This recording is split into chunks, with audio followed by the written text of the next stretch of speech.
You didn't talk about your first babysitting gig. Nope, we didn't. Yeah, Mick had her first babysitting gig, which was really cool.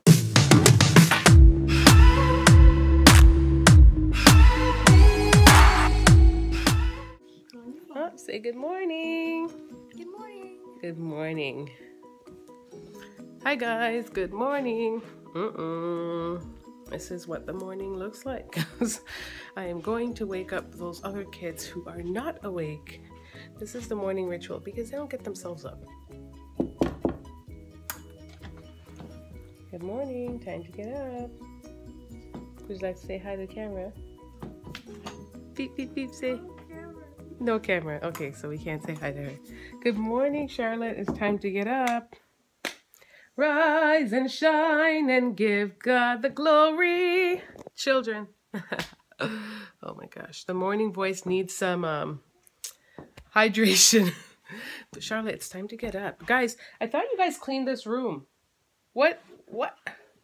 Every time I come in here, I'm back at square one. I mean, it looks okay for the most part, but you guys need the vacuum in here. Vacuum. And why are pillows on? Okay. I try not to be that mom that just starts to go on a random rant every morning, but it's so hard not to. These kids, just try me. Shabar, it's time to get up. I'm tired. You have to wake up. Seriously, we have to get the day rolling. You guys have a lot of schoolwork, and every day this week we've had something. It's been so busy, right? Going. Today is Thursday. And we did not even get through last night, y'all. I'll stand here for a quick minute because there's natural light. But last night we had our reading, and but we didn't have the time to do the discussion. So that's actually postponed till today. I'm thinking we're probably going to do an extra chapter tonight as well for discussion because these kids have something going on. Mick had her first babysitting gig outside the family, and just like yeah, pretty much like real gig or whatever. She had that on Monday, right? Yeah. Good morning. Morning. Good morning, Zozo. She loves her sister. She loves waking them up. But we didn't talk about your first babysitting gig. Nope, we didn't. Yeah, Mick had her first babysitting gig, which was really cool. And she is excited. Very excited, yeah. Yeah. So she had that on It's for a friend. Yeah, it's for a family friend. So it's good times. So she's got that on Mondays, and then they have other obligations on Tuesdays and Wednesdays, and Thursdays are like our only free day, but it is also the day when we typically do our homeschooling co-op, which is usually during the day. But Today, what do we have today? Oh, Thursdays in the evening are piano lessons in our house. So anyways, we've got to get the ball rolling and get the day started. For sure, yeah. And get some breakfast in our tum-tums, because tummy hurts. Tummy hurts. How come you don't give me a kiss when I ask you for one? Rude. Anyways, time to go, people.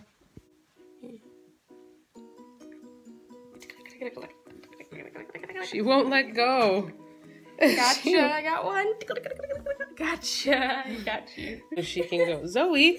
Okay, she's like obsessed with her sister. She's obsessed with Michaela and won't. I would go to one of us instead. Yeah, she always chooses Michaela. Sorry, Bree. I think it's because, I don't know, I think maybe it's because Michaela's older. And she knows, and I don't know. She just senses that she's older sister and can protect her. I don't know. Maybe she likes her now. Sweet. Boom. Oh, I gotta. Can you come here, Bree? You can help me open Zoe's curtains. Ooh. So, I really need to get cracking with the bins up in this room. Oh, geez. Oh, geez. Don't do that.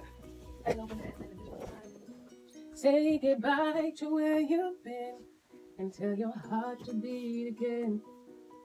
You don't move it. You don't move it. We just tie it. Oh. Girl, how long have we been doing this for? Here's the tie. Just give it a quick tie. And you're Gucci. You're Gucci, man. How long are we doing that? You know. That, why are you talking about that on the camera? We're filming. You can always cut stuff. I don't want to cut stuff out. It's got to be the same size as this one. Look at this one. This one is here. Why is that one so off? It's so high up. You got to imagine the things that we got to teach our kids. We need it symmetrical. Look, no, look at how it looks now. one is thin, and the other. I can't point. I can't point worth a darn. There. She's just throwing your room, Zoe. She's like, yes. It's on yourself. Is this the baby cam? Baby cam. Do do do do do do. Baby shark. Do do do do do. Baby shark. Do do do do do. Baby shark. Mama shark. Dude. She's like, I can dance. Watch me. Wow. Whoa. Okay. You can also do that. Zoe, I can't believe Zoe's turning 9 months, and I just realized that I actually have to call my doctors to book an appointment so she can go get her 9-month shot, which I'm not too enthusiastic about because I heard. Now she's old enough to know, like, even though this is gonna get a shot. Oh no, she's gonna get a shot. Old enough to see the pain, like. Yeah, she's old enough to know, and she's getting 3. Remember? Yeah. Why is she screaming though? Why? Because she's hearing you. Zoe, Zoe, Zoe, Zozo. Hi. Inside voice, please. I just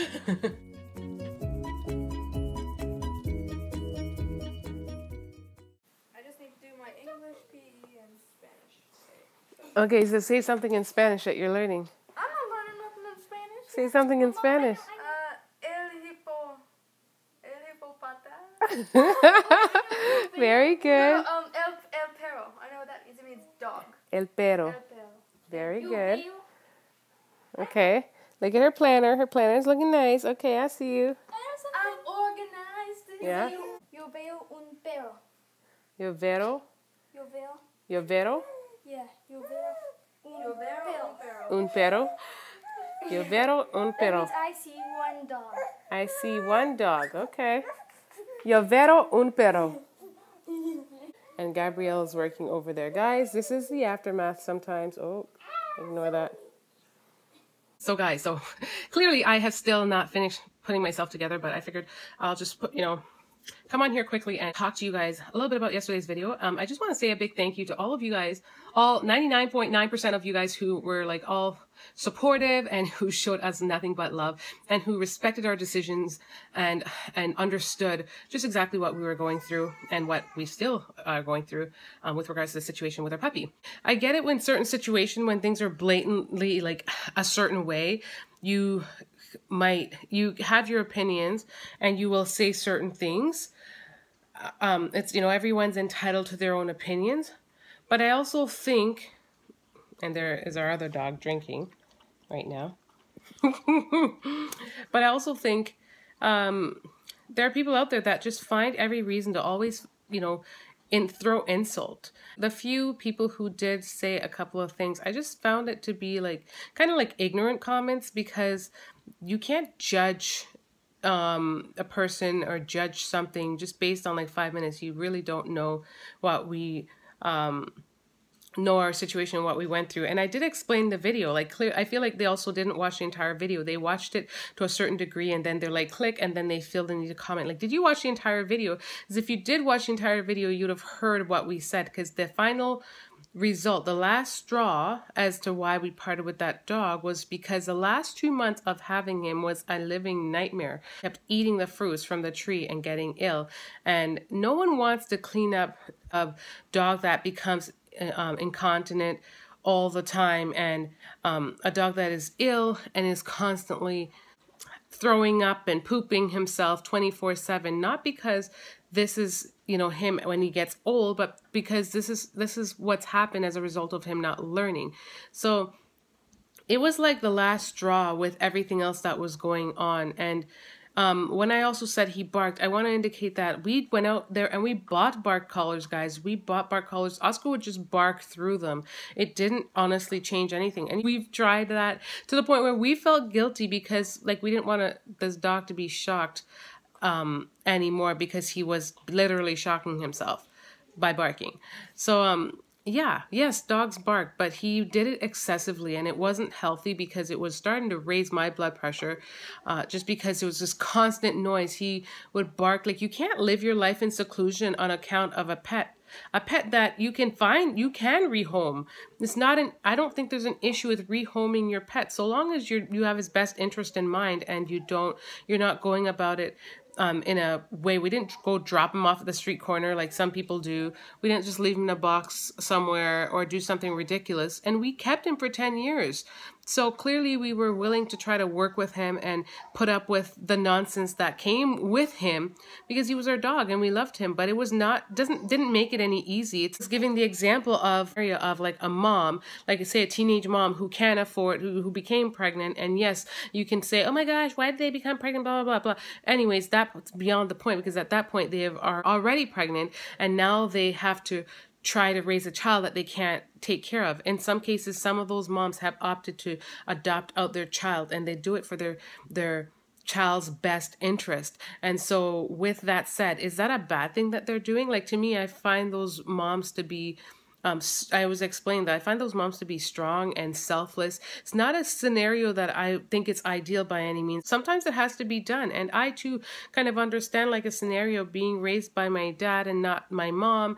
And I know firsthand what it's like not having your mom around. And I'm a mother myself, and I can't even fathom not being present in my children's lives. And so like, I know that situation on a whole is super tough, but at the same time, in those certain scenarios, it's definitely needed when a mom is saying like, I know I love you this much and I want to part with you. Well, it's like a similar scenario with the dog.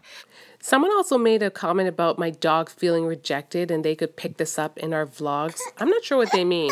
I don't know if I need to come on and make out with my dog to let you know that I care about my pet, but that is not, like, I wasn't here to showcase anything or prove something to anyone. This is just a scenario, and I decided to share it because I wanted to be candid. And I just hate when people really go around and put insult to injury, because it's not necessary. Like, think outside the box. You are not perfect, and no one's running around coming and knocking at your door and just telling you how imperfect you are and telling you and just looking at your situation and just insulting you and shredding you to pieces. Like, that's not necessary. And I get, because we're behind the camera, we feel comfortable to do that. But what is the purpose? Unless you served unless there was some kind of purpose in what you were saying, there's no point. And I just hate when people feel the need to do that. Opinions are opinions, but to tell me how to live my life and what I should and shouldn't do, that's a different story.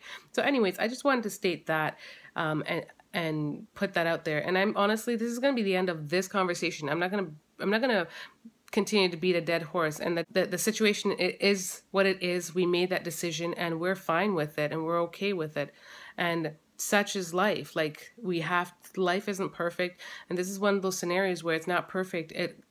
It's like, I don't feel like my dog and I are on the same level, because if we were on the same level, he'd be paying for his own vet visit. He would be capable of doing certain things on his own, but clearly he requires us to do that. And so at that cost of everything, and also seeing just the damage that he was doing to himself, it wasn't worth it on a whole, not for us and not for him, because we wanted him to live a better life. So just keep that in mind. Like, you know, whenever you go around to make judgments, especially when about like pets, there's some people that are animal activists and whatever, and they take things like to a whole nother level. We don't in any way condone cruelty to animals. That's not cool. Animal cruelty is not what we're here for. So that's out of the picture. But then some people take it to the next level and feel like if you're not sleeping with your dogs in the bed, you're just so cruel. You're not for them. Like, it doesn't work like that. Everyone has different rules. Everyone have different limits, and don't judge me because mine are different from yours. But like I said, this is not for you guys, my day ones, and everyone who watches our video vlogs and who are positive and supportive. And I'm not going to say that I'm always expecting just your comment to be straightforward and positive and all for me, but I do expect that even if you had something else to say outside of what I'm expecting per se, it's just delivered with tact and not in a distasteful way, because what's the purpose? I don't this community that I'm forming, the Zebra Tribe vlogs, it's not to to come and throw insult and bash people and insult in any way, shape, or form. It's to uplift people, and we can all learn from our situation. And if anything, if any of you guys can take anything away from the situation, I'd hope you can take away that puppies do grow up, and even in their stage, that when they're little, they grow out of certain things, and they can also grow into certain things. So obviously when you go around and you choose a puppy, you should probably do your research. And yes, when we got him, we were super young. We were like 20 years old. So we did research, but we weren't entirely aware of how possessive poodles were. So that's something that we could recommend. The whole point of sharing this story is to allow you guys to, it's to share with you, so you guys don't have to make any of the same mistakes that we've made, or just so you can even learn like to how to properly choose a puppy that can fit in within your family, and preferably ones with good mannerisms, that are good with children, that are if you're not into the noise all the time. And when I said barking, like I mentioned, it's not just a bark, it's excessive barking. Excessive barking means barking when it's time to go to bed, barking when they see a dog, barking to let you know there's a person walking, not like in front of your front door, but walking across the sidewalk or down the block. Like, it's excessive, and that's not okay. So yeah, they're just things that you can take away from it, and I hope that you do. So that is my purpose of sharing this all. And anyways, I'm going to continue the vlog and probably try to end with a better note, because I didn't want to end it like this, but I felt like I just had to respond. So thank you. Hi guys, thanks for watching, and don't forget to subscribe to join the tribe. Subscribe.